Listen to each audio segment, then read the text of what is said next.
बातमीपत्रात तुम्हा सर्वांचं स्वागत आणि बुलेटिनच्या सुरुवातीला बातमी महत्त्वाची आहे। साकेनाका या ठिकाणी मॅनहोलमध्ये पडून एकाचा मृत्यू झाला। या प्रकरणी गुन्हा दाखल करण्यात आलाय। पालिकेच्या तक्रारीनंतर कंत्राटदार आणि कामगारावरती गुन्हा दाखल करण्यात आलेला आहे।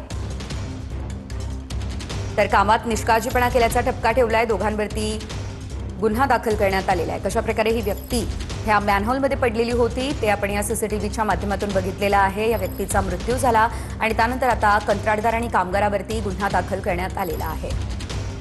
इथं नेते आले म्हणजे ज्या नगराध्यक्ष आपल्या महापौर आहेत त्या आल्या आणि त्यांनी तिथं शब्द दिला 10 लाख रुपयाचा आणि कुठंतरी असं जाणवते हे सामान्य लोकांचा नेत्यांवरचा विश्वास हा उडालेला आहे। त्यामुळे त्यांचं मत आलं की कुठेतरी आम्हाला लिखित द्या नाहीतर पैसे लवकरात लवकर द्या। अतिशय सामान्य परिवारातले हे लोक आहेत। त्यांचा चिरंजीव जो आहे असलम भाऊचा त्यांना शासकीय नोकरीमध्ये घेण्यात यावं अशी सुद्धा इथे असणाऱ्या परिवाराकडनं मागणी केली आणि जे लोक जबाबदार आहेत त्याच्यावर कडकच्या कडक कारवाई तिथे केली पाहिजे। 4 लोकांवर कारवाई केली असं आम्हाला कळतं, नाहीतर किती अधिकाऱ्यांची जरूरत आहे आणि किती दिले गेले होते याचाही कुठेतरी अभ्यास केला पाहिजे।